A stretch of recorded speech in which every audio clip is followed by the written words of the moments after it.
First section हमारा है विषय वस्तु पर चर्चा, जिसमें हम कंटेंट के बारे में पढ़ेंगे। इसको पढ़ लेना बहुत ध्यान से और सुन लेना ध्यान से अच्छी प्रकार से, और जो इंपॉर्टेंट चीजें लगती हैं वो आप अपने रफ कॉपी में लिखते चलें। चीजों को नोटिस कर लेना, वेरी इंपॉर्टेंट इन्फॉर्मेशन दी गई है। तो शहनाई बजाने का काम किया करते हैं, तो इस प्रकार से बताया गया है। प्यारे विद्यार्थियों, आज के इस वीडियो में मैं पंकज शर्मा आप सभी का हार्दिक अभिनंदन करता हूं। आज हम पढ़ने जा रहे हैं चैप्टर नंबर 5, जिसका नाम है नौबत खाने में इबादत। इसके लेखक हैं यतीन्द्र मिश्र।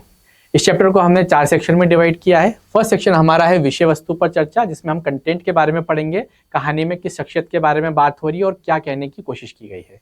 इसके बाद हम बात करेंगे अभ्यास प्रश्नोत्तर पर। हमारे पाठ्यक्रम में जो प्रश्नोत्तर दिए हुए हैं उनको हमें किस प्रकार से, किस भाषा में, किस तरीके से लिखना होता है।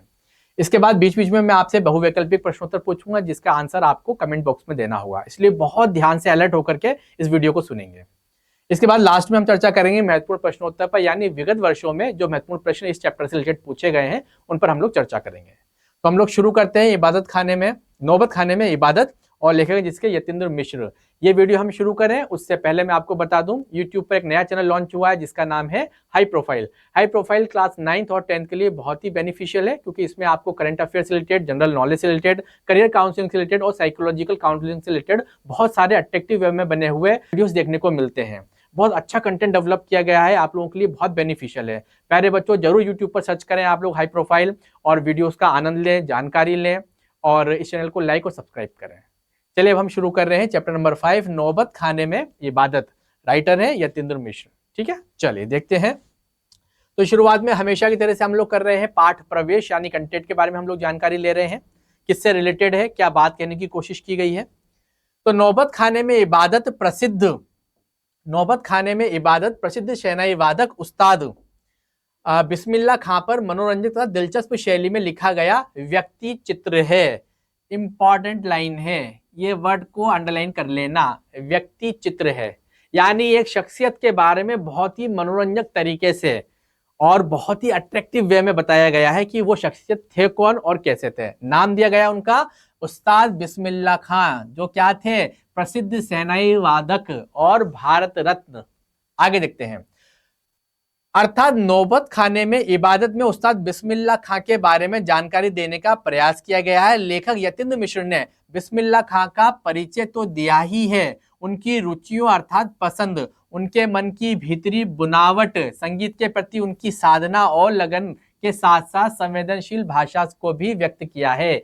यानी कि उस्ताद बिस्मिल्लाह खां, जो कि भारतवर्ष के शहनाई, प्रसिद्ध शहनाई वादक हैं, उनका व्यक्तित्व कैसा था, उनकी सोच कैसी थी, उनकी बुनावट, उनकी मानसिक बुनावट, यानी कि दिमाग में जो विचार थे वो किस प्रकार के थे, साथ ही साथ उनकी भाषा कैसी थी, उसके बारे में उन्होंने विशेष तौर से बताया है। किसने?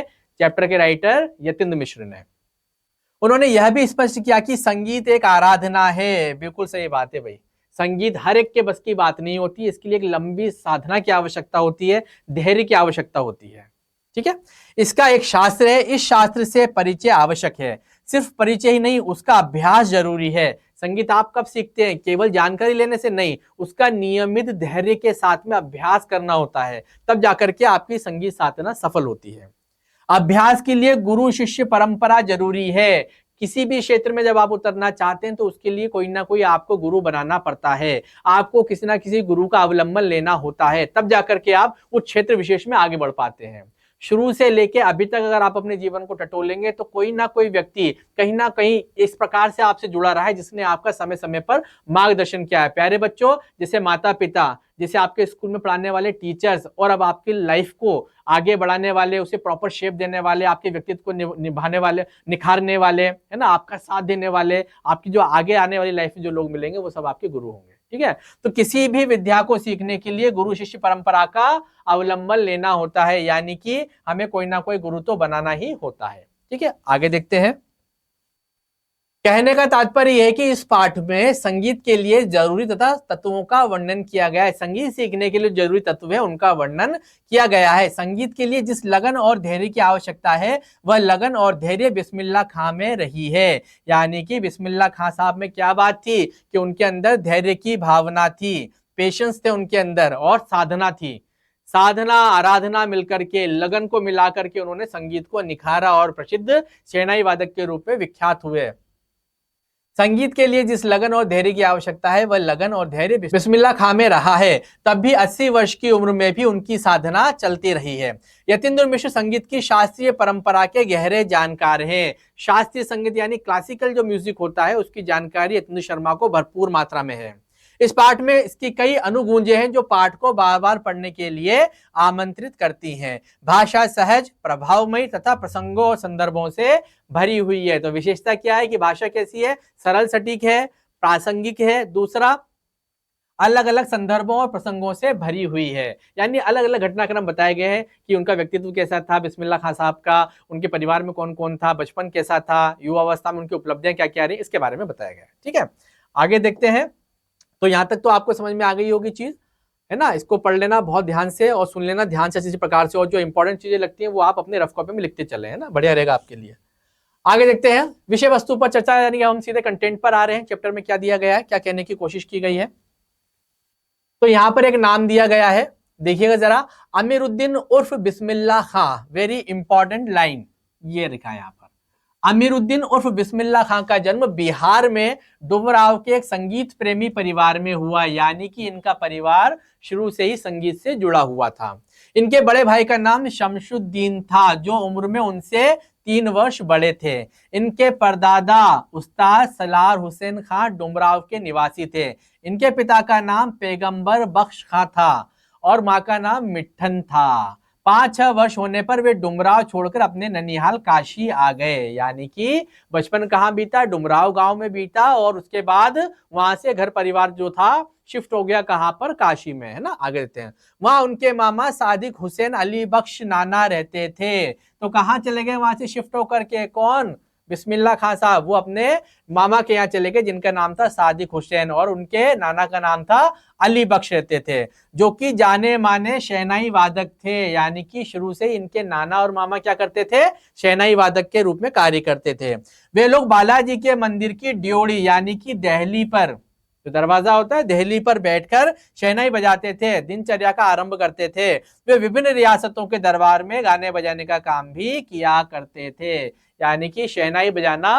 और संगीत से जुड़े होना ये इनका बैकग्राउंड था, किनका, बिस्मिल्लाह खां साहब का। तो ये कहां से, डुमराव गांव से काशी चले गए, वहां पे मामा के यहाँ पर रहे। अब मामा का तो काम ही यही था, भाई शहनाई बजाते थे। तो वो बताते स्पेशली कि मुस्लिम वर्ग के थे, लेकिन उनकी दिन की शुरुआत कैसे होती थी, काशी में जो हनुमान मंदिर है उसकी ड्योढ़ी यानी कि उसकी दहली पर बैठ करके सबसे पहले ये शहनाई बजाते थे हनुमान जी के लिए। उसके बाद गांव में या शहर में कहीं भी कोई अवसर होता था, शुभ मंगल कार्य होता था, तो ऐसे में वहां पर जाकर के शहनाई वादन करते थे, और वहां का जो रियासत थी, वहां के जो राजा थे, उनके दरबार में भी ये शहनाई बजाने का काम किया करते थे। तो इस प्रकार से बताया गया है, इन चीजों को नोटिस कर लेना, वेरी इंपॉर्टेंट इंफॉर्मेशन दी गई है। आगे देखते हैं प्यारे बच्चों, देखिएगा जरा। लेखक सन 1916 से 1922 के आसपास की काशी का वर्णन करते हुए कहते हैं कि काशी का एक प्रसिद्ध घाट, जो मान्यता अनुसार 5 नदियों का संगम है, इसे अंडरलाइन कर लेना, ध्यान से लिख लेना। ऐसा कहते हैं, काशी में घाट है जहां पर 5 नदियां मिलती है ना। काशी का एक प्रसिद्ध घाट जो मान्यता अनुसार 5 नदियों का संगम स्थल, जिसे पंचगंगा भी कहा जाता है। वेरी इंपॉर्टेंट वर्ड, पंचगंगा भी कहा जाता है। उसके घाट पर बालाजी मंदिर स्थित है। उस मंदिर ने एक बहुत बड़ा दरवाजा या फाटक है। अब बता रहे हैं उस मंदिर के बारे में। अब मैं आगे पढ़ूं उससे पहले मेरे पास आप लोगों के लिए एक ऑब्जेक्टिव क्वेश्चन है। क्वेश्चन क्या है, इस पार्ट में किस हस्ती की बात की जा रही है। ठीक है, अगर आपको इसका आंसर आता है तो तुरंत कमेंट बॉक्स में लिख दें। हम इस चैप्टर में किस शख्सियत के बारे में पढ़ रहे हैं, थोड़ा सा और चेंज कर रहा हूं, उनका बचपन का नाम क्या था। ठीक है, हम किस शख्सियत के बारे में चैप्टर में पढ़ रहे हैं और उनका बचपन का नाम क्या था, ये आप तुरंत कमेंट बॉक्स में करके बताइए, मुझे लिख करके बताइए। ठीक है, चलिए आगे चलते हैं। तो यहाँ पर लिखा है कि हनुमान जी का एक बड़ा मंदिर था, उसका एक बड़ा सा दरवाजा फाटक था। उस दरवाजे के पास वह स्थान है जहां नक्कारे या नगाड़े बजते हैं। आपने मंदिरों में देखा होगा, जो पुराने मंदिर हैं, एक ढोल बजाने, आजकल तो ढोल मिलते हैं, पहले नगाड़े वाले बैठते थे, तो नगाड़े बजाते हैं। आप जाकर के उनको 5-10 रुपए कुछ भेंट करते हैं, तो फिर 2-5 मिनट जो है नगाड़े बजाते करते हैं। ऐसे मंदिरों में होते ना, ऐसी हनुमान जी का जो प्राचीन मंदिर था वहां पर भी यही व्यवस्था थी। उस स्थान से हर समय मंगल ध्वनि अर्थात मांगलिक अवसरों या उत्सव आदि में होने वाली ध्वनि या मंगल गीत सुनाई पड़ते रहते थे। तो यानी कि हनुमान जी के मंदिर से सुंदर ध्वनि आती थी नगाड़े की, जो कब बजाए जाते हैं, जब कोई मंगल कार्य होता था, मंगल उत्सव होता था तब, तो वहां पर आए दिन सुनने को मिलता था। अमीरुद्दीन यानी कि बिस्मिल्लाह खां साहब अभी सिर्फ 6 साल के ही थे। उनका बड़ा भाई शमशुद्दीन 9 साल के थे। अमीरुद्दीन खान भले ही उस उम्र में संगीत के बारे में कुछ नहीं जानते, परंतु उनके मामा आदि संगीत की अच्छी समझ रखते थे। वे बहुत ही अच्छी शहनाई बजाते थे। कौन? मामा, जिसको देख करके अमीरुद्दीन जो है प्रभावित होते थे, है ना। हालांकि वो छोटे थे तो वो जानकारी ज्यादा थी नहीं उनको संगीत की। देश भर में प्रसिद्ध थे। उनकी आजीविका के लिए बालाजी मंदिर उनके लिए सबसे महत्वपूर्ण है। हर दिन की शुरुआत इसी मंदिर की दहलीज पर होती है। यानी कि क्या होता था, मामा जी का जो दिन की शुरुआत होती थी वो हनुमान जी के मंदिर से होती थी। अमीरुद्दीन तो जानते नहीं थे संगीत क्या होता है, लेकिन शहनाई जब जब वो सुनते तो उन्हें अच्छी लगती थी। क्यों? क्योंकि मामा शहनाई बजाने में पारंगत थे। ठीक, आगे देखते हैं। ननिहाल में 14 साल की उम्र में ही ननिहाल में 14 साल की उम्र से ही बिस्मिल्लाह खान ने बालाजी के मंदिर में रियाज करना शुरू कर दिया था। उन्होंने वहां जाने का ऐसा रास्ता चुना जहां उन्हें रसूलन और बतूलन बाई की गीत सुनाई देते थे।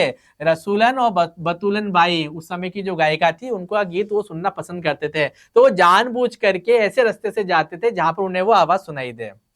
ठीक है, इससे उन्हें खुशी मिलती थी। अपने साक्षात्कारों में यानी इंटरव्यू वगैरह में भी इन्होंने स्वीकार किया कि बचपन में इन लोगों ने इनके संगीत के प्रति प्रेम पैदा करने में महत्वपूर्ण भूमिका निभाई। किसने? रसूलन और बतूलन भाई ने। क्या करा? रसूलन और बतूलन भाई ने क्या किया? उनके संगीत को सुनना इन्हें अच्छा लगता था, तो ये उन रास्तों से जाते थे जहां पर उनकी आवाज सुनाई देती हो। तो अपने इंटरव्यू में खान साहब बताते हैं कि साहब मेरे जीवन में इनका बड़ा महत्व रहा, क्योंकि यहीं से मेरे अंदर संगीत के प्रति प्रेम पैदा हुआ। भले ही वैदिक इतिहास में शहनाई का जिक्र ना मिलता हो, परंतु मंगल कार्यों में इसका प्रयोग प्रतिष्ठित करता है। अर्थात यह मंगल ध्वनि का संपूरक है। यानी जब भी कहीं कोई मंगल कार्य होता है तो ऐसे में शहनाई बजाई जाती है। अच्छा, आज के दौर में हम लोग शहनाई कब देखते हैं? जब कहीं शादी होती है, ठीक है ना, रिसेप्शन वगैरह होता है, तब हम जाते हैं ना भोजन के लिए वहां पर, है ना, डिनर के लिए। तो वहां हम देखते हैं जैसे ही हम एंट्री करते हैं तो उसके पास में ही जो पुराने लोग हैं जिनको अच्छा लगता है शहनाई सुनना, वो शहनाई वादकों को बिठा करके रखते हैं। तो जैसे ही आप एंटर करते हैं अंदर उसमें प्रीमाइसिस में, तो वहां पर वो शहनाई बजाना शुरू कर देते हैं। वो आपके स्वागत के तौर पर होते हैं। तो यहाँ पर ये लिखा है कि शहनाई जो है उसकी ध्वनि मंगल की संपूरक है। यानी कि अगर शहनाई बज रही है तो कोई ना कोई मंगल काम हो रहा है। आगे देखिए, बिस्मिल्लाह खान ने 80 वर्ष के हो जाने के बावजूद हमेशा 5 वक्त वाली नमाज में शहनाई के सच्चे सुर को पाने की प्रार्थना में बिताए हैं। यानी कि अपनी शहनाई बजाने में वो बहुत ही पारंगत है। कौन? खान साहब, बिस्मिल्लाह खान साहब। लेकिन फिर भी 80 वर्ष की आयु तक वो अल्लाह से अल्लाह के लिए जब भी नमाज पढ़ते थे तो अल्लाह से सिर्फ एक दुआ मांगते थे कि मेरे को सच्चे सुर दो। यानी कि वो अपनी ज्ञान से, उनको जो ज्ञान था इसके प्रति, संगीत के प्रति, शहनाई के प्रति, उससे वो कभी भी संतुष्ट नहीं हुए। यानी उन्होंने कभी भी ये नहीं कहा कि हाँ मुझे तो अब शहनाई बजाना आ गया और मैं प्रतिष्ठित हो गया। वो 80 वर्ष की आयु तक भी अल्लाह से यही कहते रहे कि मुझे सच्चे सुर दो। अमीरुद्दीन के अब्बाजान अर्थात पिताजी भी यही मंदिर के दरवाजे पर शहनाई बजाते रहते हैं। अमीरुद्दीन का जन्म बिहार के डुमराव गांव में हुआ था और उनका परिवार एक संगीत प्रेमी परिवार था। ये बात सही है। 5-6 वर्ष तक तो डुमराव में ही रहे, परंतु उसके बाद वो नाना के घर चले गए और काशी में ही वहां पर रहे, जैसा कि हम लोगों ने पढ़ा, है ना। शहनाई बजाने के लिए रीड का प्रयोग होता है। आप देखिए जरा ध्यान से, शहनाई और डुमराव एक दूसरे के लिए उपयोगी है। क्यों? क्योंकि शहनाई बजाने के लिए रीड का प्रयोग होता है। रीड अंदर से पोली होती है जिसके सहारे शहनाई को फूंका जाता है, यानी कि ध्वनि निकाली जाती है। रीड नरकट जो कि एक घास है। रीड क्या बताया है? नरकट एक प्रकार की घास है जिसके पौधे का तना खोखला गांठ वाला होता है, उससे शहनाई बनाई जाती है। यानी कि ये जो शब्द हमने प्रयोग किया ना रीड, ये क्या है? एक प्रकार की नरकट जो कि एक प्रकार की घास है, उसके पौधे का तना खोखला और गांठ वाला होता है, उसी से शहनाई बजाई जाती है। तो ये उसके लिए बहुत महत्वपूर्ण है। बिस्मिल्लाह खां के परिवार में उनके परदादा के समय से सभी उस्ताद रहे हैं। लेखक उस समय का वर्णन कर रहे हैं जब अमीरुद्दीन अर्थात बिस्मिल्लाह खां की उम्र 14 साल की ही थी। यानी कि वैसे तो अगर देखा जाए तो इनका फैमिली बैकग्राउंड संगीत का ही रहा है, लेकिन यहाँ पर हम बात कर रहे हैं किसकी? उनके ननिहाल पक्ष की, उनके बचपन की, जिसमें उन्होंने हमेशा संगीत ही सुना है। आगे देखते हैं। काशी भी वही है उस समय थी, वही पुराना बालाजी का मंदिर है जहां बिस्मिल्लाह खां को नौबत खाने अपने संगीत के अभ्यास के लिए जाना पड़ता था। मगर बालाजी मंदिर तक जाने का एक रास्ता था। यह रास्ता रसूलन बाई और बतूलन बाई के घर से होकर के निकलता था, जैसा कि हमने आपको बताया।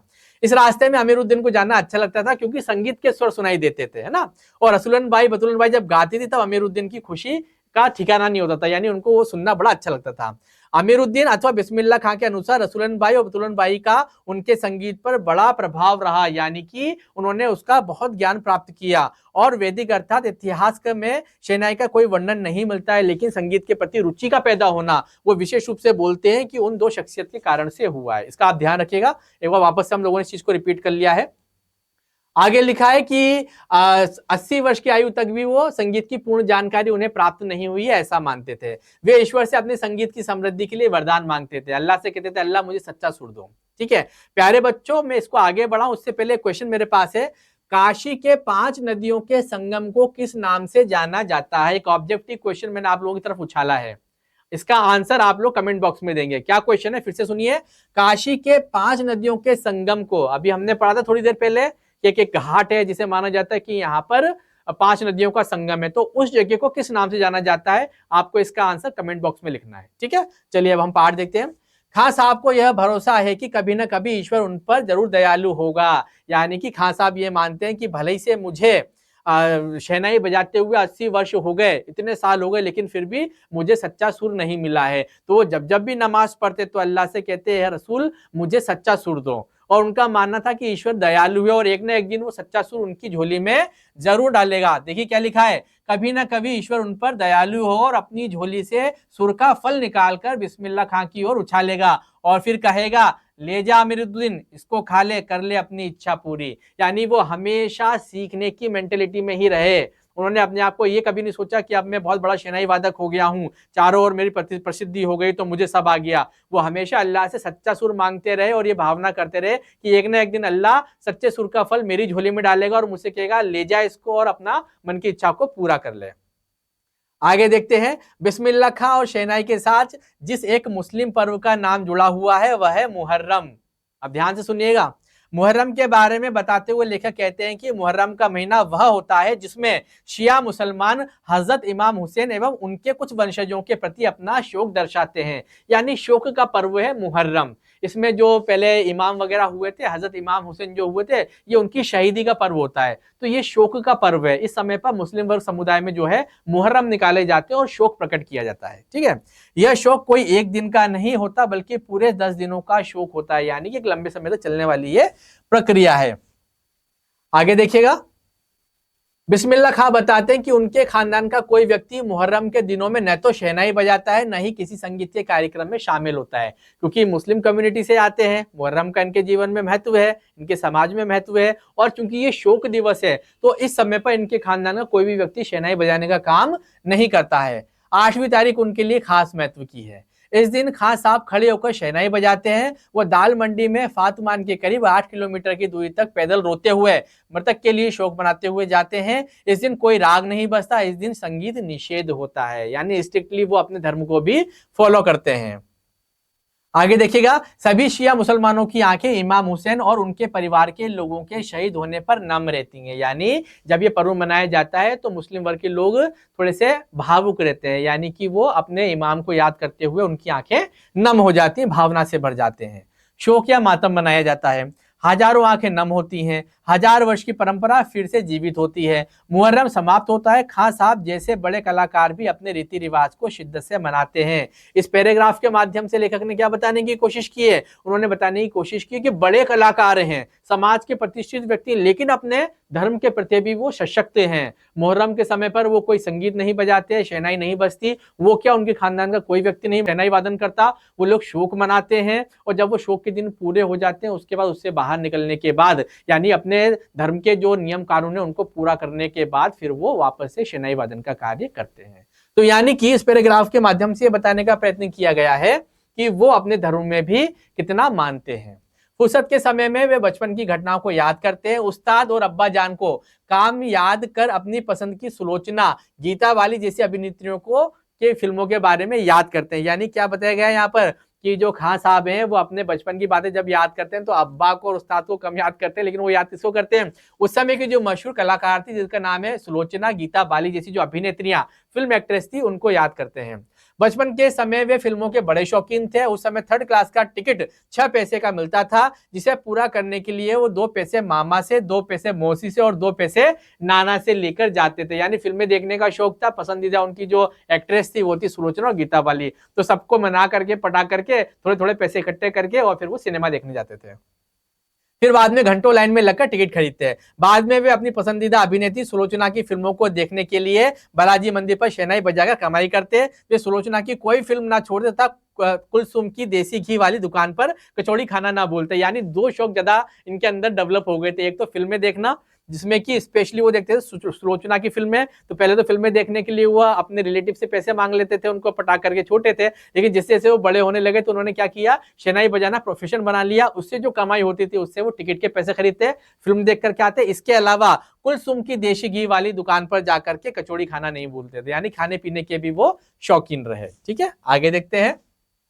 बिस्मिल्लाह खां साहब का काशी से दिल का रिश्ता था, जो उनके अनुसार जीते जी कभी समाप्त नहीं हो सकता था। उनके लिए काशी किसी स्वर्ग से कम नहीं थी। बिल्कुल सही, क्योंकि एक लंबा समय उन्होंने वहां पर बिताया था। लेखक कहते हैं काशी संस्कृति की पाठशाला है, काशी विद्वानों की नगरी है। वहां जैसे विद्वान पूरे भारत में देखने को नहीं मिलते, ये विशेषता है वहां की।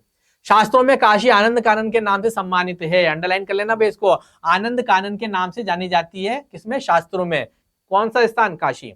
लेखक ने बिस्मिल्लाह खां की दृष्टि से काशी को सबसे अलग दर्शाया है।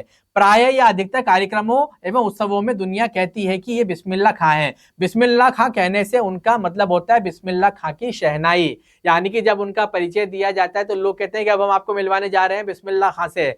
जैसे ही बिस्मिल्लाह खां का नाम आया, यानी उस्ताद का नाम जैसे ही आता था, खां साहब का नाम जैसे ही आता था, तो लोग समझ जाते थे कि यहाँ पर उनकी बात नहीं हो रही है, बल्कि उनकी अद्भुत कला, शहनाई वादन, जो उनके अंदर एक अद्भुत कला थी, उसके बारे में बात की जा रही है। शहनाई से उनका तात्पर्य था बिस्मिल्लाह खां की फूंक और शहनाई की जादुई आवाज का असर हमारे सिर पर चढ़कर बोलने वाला है। ठीक है, बिस्मिल्लाह खां ने अपनी मेहनत और लगन से शहनाई को सभी के मध्य प्रसिद्ध किया। यानी कि ये इन्हीं की कलाकारी थी। इनके बाप दादा भी ये काम करते आ रहे थे, लेकिन जितनी प्रतिष्ठा, जितनी प्रसिद्धि, जितना नाम बिस्मिल्लाह खां साहब को मिला, उतना किसी को नहीं मिल पाया, क्योंकि इनने अपने अद्भुत धैर्य और लगन के माध्यम से लोगों को शहनाई सुनने के लिए और उसकी ध्वनि के लिए दीवाना बना करके रख दिया। यानी कि जब वो शहनाई वादन करते थे तो उसका असर जो है लोगों के सर पर चढ़ करके बोलता था। यानी कि लोग उन्हें बहुत पसंद करते थे। एक दिन बिस्मिल्लाह खां के एक शिष्य ने डरते डरते बिस्मिल्लाह खां साहब को टोका कि बाबा, आप यह क्या करते हो? इतनी प्रतिष्ठा है आपकी, इतना मान सम्मान है, अब तो आपको भारत सरकार का सर्वोच्च सम्मान अर्थात भारत रत्न भी मिल चुका है। यह फटी धोती न पहना करें, अच्छा नहीं लगता। जब भी कोई आता है आप इसी धोती में सबसे मिलते हैं। यानी उनका जो एक शागिर्द था, एक बार उसने उनको खां साहब को बोला कि खां साहब अब आप भारत रत्न हो गए हैं, थोड़ा अच्छे से रहा करो, लोग आते हैं आपसे मिलने के लिए, आपके इंटरव्यू लेने के लिए, तो आप ये फटी धोती पहन करके आ जाते हो। उसने डरते डरते ऐसी बात खां साहब को कही। तो उनका जवाब सुनिए बच्चों, उन्होंने क्या बोला। उस शिष्य की बात सुनकर बिस्मिल्लाह खां साहब मुस्कुराए, वात्सल्य से भरकर उस शिष्य से बोले कि जो भारत उनको मिला है वह शहनाई पर मिला है, उनकी लंगोटी पर नहीं। यानी जो धोती नीचे बांधते हैं लंगोटी के रूप में, तो वो अपने उस शागिर्द को समझाते हैं कि बेटा, ये जो मुझे भारत रत्न जैसा सम्मान मिला ना, ये मुझे शहनाई बजाने के कारण मिला है, बल्कि इन कपड़ों के कारण नहीं मिला, यानी कि मेरे टैलेंट के कारण मिला है, मेरी वेशभूषा के कारण नहीं मिला है। क्या कमाल की बात है। अगर वे भी सब लोगों की तरह बनावटी श्रृंगार देखते रहते तो पूरी उम्र ही बीत जाती और क्या खाक रियाज कर पाते। और वो आगे समझाते हुए कहते हैं कि बेटा, कपड़ों की वजह से नहीं मिला है, टैलेंट की वजह से मिला है। और अगर वो अपने टैलेंट पे ध्यान नहीं देते, अपने हुनर पर ध्यान नहीं देते, उसकी अच्छा रियाज नहीं करते, तो ऐसे में वो अपने इस क्षेत्र में प्रसिद्धि प्राप्त नहीं कर पाते। वो केवल अपने आप को बनाने में ही रह जाते हैं। यानी अगर वो सजने संवरने में ज्यादा समय लगाते, रियाज कम करते, तो ऐसे में उनको ये सम्मान भी नहीं मिलता और लोग उनको जानते भी नहीं, उनकी कोई प्रतिष्ठा नहीं होती है। तो बड़े प्यार से, एक बड़े पॉजिटिव वे में उन्होंने इस बात का जवाब दिया, जो कि उनके व्यक्तित्व की विशालता को दर्शाता है। ठीक है, आगे देखते हैं। काशी आनंद है, सबसे बड़ी बात है काशी के पास उस्ताद बिस्मिल्लाह खां जैसा लय और सुर की तमीज सिखाने वाला कीमती हीरा रहा है। यानी बिस्मिल्लाह खां जैसा नायाब हीरा काशी के पास रहा। विद्वान कहते हैं कि ये काशी का सौभाग्य रहा, क्योंकि उनके पास सुर था, लय था, साथ ही साथ तमीज भी थी। ठीक है, हमेशा से दो कौमों को एक होने व आपस में भाईचारे के साथ रहने की प्रेरणा देता रहा। वो हमेशा लोगों के साथ मिलजुल करके रहने की बात करते थे। लेखक बताते हैं कि भारत रत्न से लेकर इस देश के ढेरों विश्वविद्यालयों की मान या प्रतिष्ठा बढ़ाने वाली उपाधियों से सम्मानित वह संगीत नाटक अकादमी पुरस्कार एवं पद्म विभूषण जैसे सम्मानों से ही नहीं बल्कि अपनी कभी ना समाप्त होने वाली संगीत यात्रा के लिए बिस्मिल्लाह खां साहब भविष्य में हमेशा संगीत के नायक बने रहेंगे। क्या कहना चाहते हैं लेखक? ये कहना चाहते हैं कि इतना साधारण व्यक्तित्व, इतनी जबरदस्त कलाकारी, है ना, संगीत पर इतना अच्छा कमांड, उसके बाद भी रंच मात्र भी उनके अंदर अभिमान नहीं था। इसी कारण उन्हें भारतवर्ष का सबसे प्रतिष्ठित पुरस्कार भारत रत्न मिला, पद्म भूषण मिला और न जाने कितने संस्थाओं ने इन्हें मानक उपाधियों से सम्मानित किया, लेकिन उसके बाद भी इनके अंदर गर्व नहीं हुआ। इसलिए बिस्मिल्लाह खां साहब आने वाले भविष्य में भी याद रखे जाएंगे। अंत में देखिए, 90 वर्ष की भरी पूरी आयु में, यानी 90 वर्ष तक अपना जीवन आराम से जीने के बाद 21 अगस्त 2006 को संगीत प्रेमियों की हार्दिक सभा से विदा हुए, यानी कि इनका देहावसान हो गया। ठीक है, भारत का जो ये वास्तविक रत्न था, जिसे हम लोग अमीरुद्दीन बिस्मिल्लाह खां साहब के नाम से जानते हैं, जिन्होंने शहनाई को समाज में प्रतिष्ठित किया, शहनाई वादन को जिन्होंने प्रतिष्ठित किया, प्रसिद्धि दिलाई, उन्होंने 2006 को इस देश से, इस संसार से विदा ले ली। खां साहब की सबसे बड़ी देन हमें यह है कि पूरे 80 वर्ष उन्होंने संगीत को संपूर्णता व एकाधिकार से सीखने की अपनी इच्छा को अपने भीतर जिंदा रखा।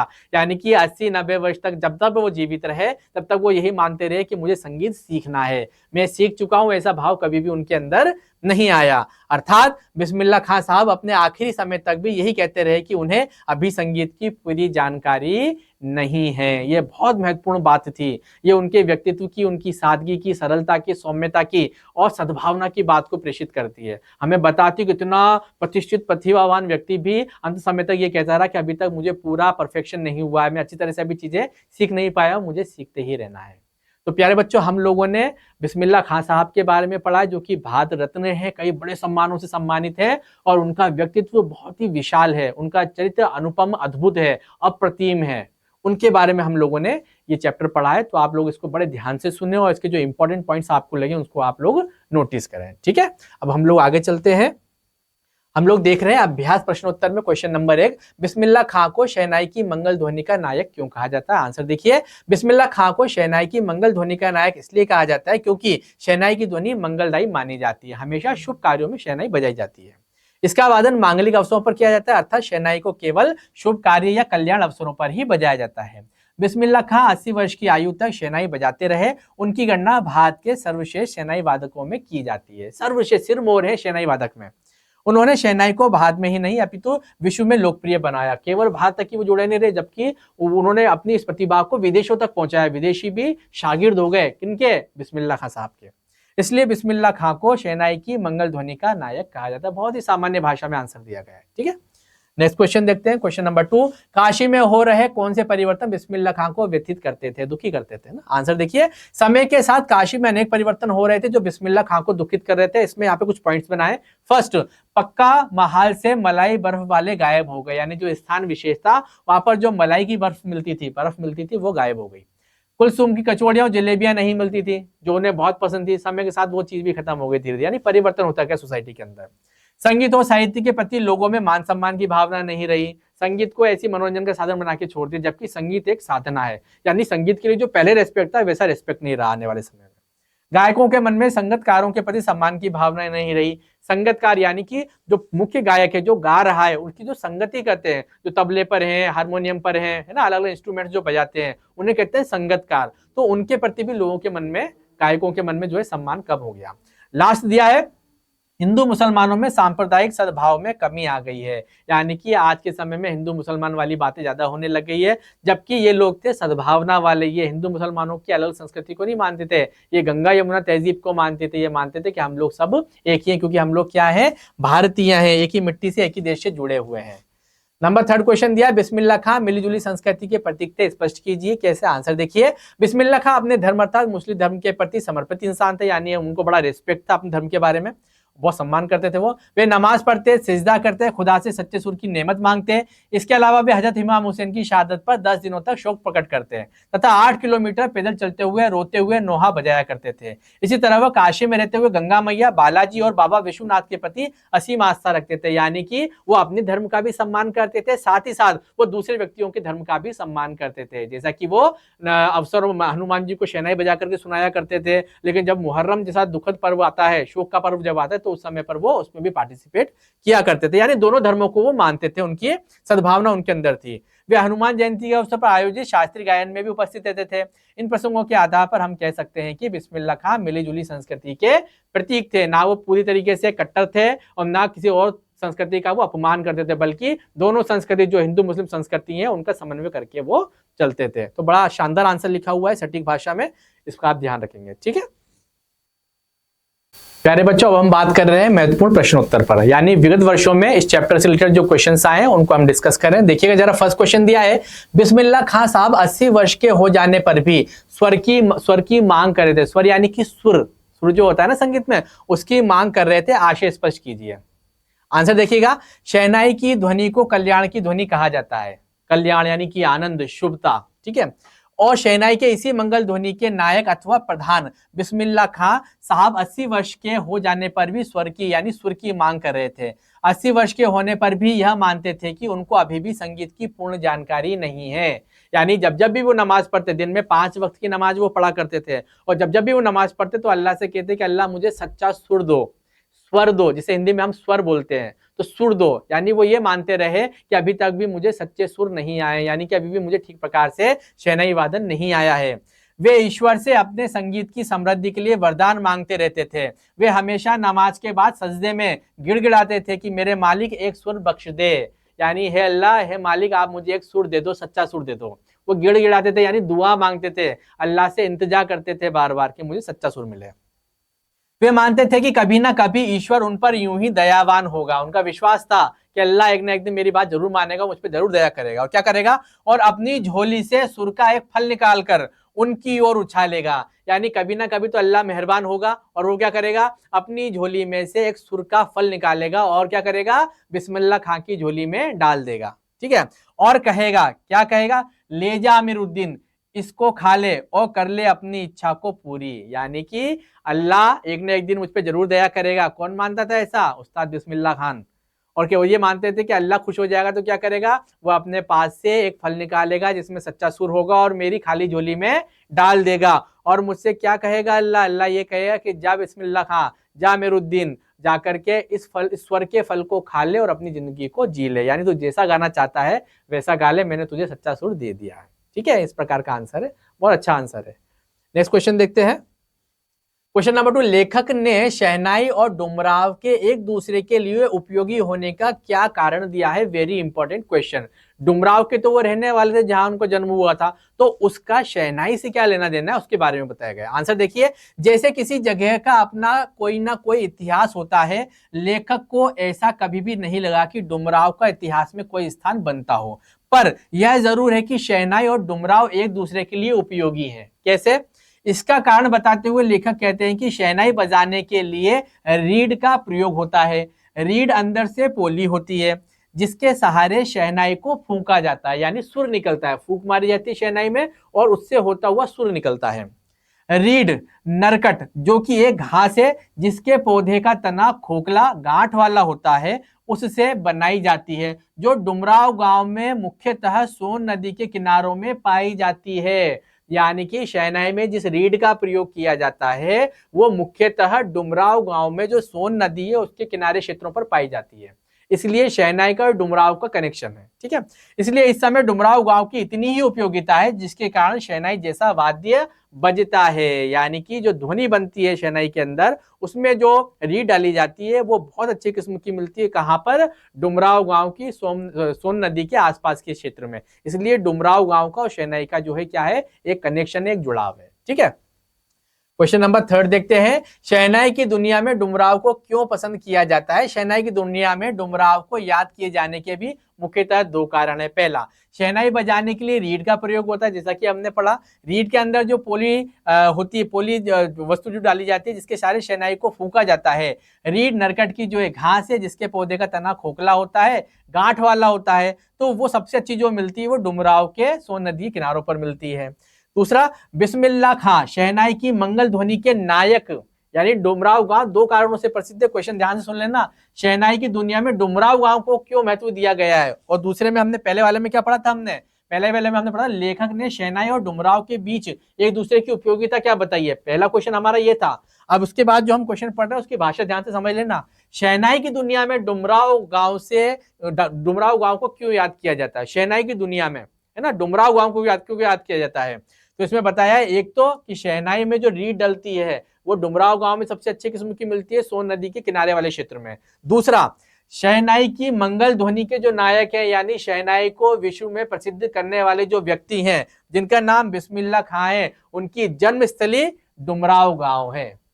इसीलिए विश्व के अंदर शहनाई को प्रतिष्ठा दिलाने वाले जो व्यक्ति हैं, जिन्हें जाना जाता है बिस्मिल्लाह खां के नाम से, क्योंकि वो भी डुमराव गांव से आते हैं। दूसरा, डुमराव गांव में सबसे अच्छे किस्म की रीड मिलती है, जिसके माध्यम से शहनाई बजाई जाती है। इन 2 कारणों से विश्व के अंदर प्रसिद्ध हो गया डुमराव गांव। ठीक है, एक तो रीड के कारण, दूसरा बिस्मिल्लाह खां साहब के कारण, जो कि भारत के रत्न हैं, सर्वश्रेष्ठ शहनाई वादक माने जाते हैं। ठीक, तो इन क्वेश्चंस को ध्यान से समझ लेना बेटा। दोनों क्वेश्चन के बीच में मैंने आपको अंतर बता दिया है। पहला क्वेश्चन जो हमने पूछा था वो अलग था, और ये जो क्वेश्चन हमने डिस्कस किया ये अपने आप में बिल्कुल अलग है। ठीक है, इसके अलावा आपको कमेंट बॉक्स में लिखना है कि इस चैप्टर का राइटर कौन है। ठीक है, इससे पहले मैंने आपसे क्वेश्चन पूछा था, काशी में एक घाट है जहां पर कहा जाता है कि 5 नदियों का संगम होता है, उस घाट को किस नाम से जानते हैं? तो वो भी आपको कमेंट बॉक्स में लिख करके बताना है। ठीक है, चलिए, तो इसी के साथ हमारा चैप्टर नंबर 5 नौबत खाने में इबादत, ठीक है, ये समाप्त होता है। इसमें हमने कंटेंट पर बात करी, यानी विषय वस्तु पर चर्चा करी थी। हमने अभ्यास प्रश्नोत्तर किए जो कि आपके पाठ्यक्रम में दिए हुए हैं। इसके बाद हमने बीच बीच में बहुवैकल्पिक प्रश्नोत्तर भी पूछे, जिनका जवाब आपको पक्के, अगर आपने ध्यान से सुना होगा तो निश्चित रूप से आता होगा, जिसे आप कमेंट बॉक्स में लिख करके बताएंगे। उसके बाद हमने विगत वर्षों के महत्वपूर्ण प्रश्नों पर भी चर्चा की है।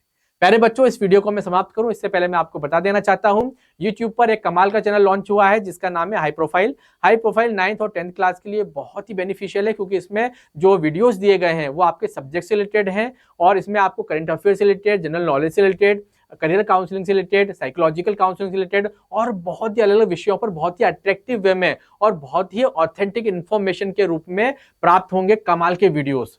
तो आप इन वीडियोस को जरूर देखें, इनका लाभ लें, चैनल को लाइक और सब्सक्राइब करें। इसी के साथ मैं पंकज शर्मा आप लोगों से विदा लेता हूं। अब हम अगले एपिसोड में मिलेंगे। धन्यवाद।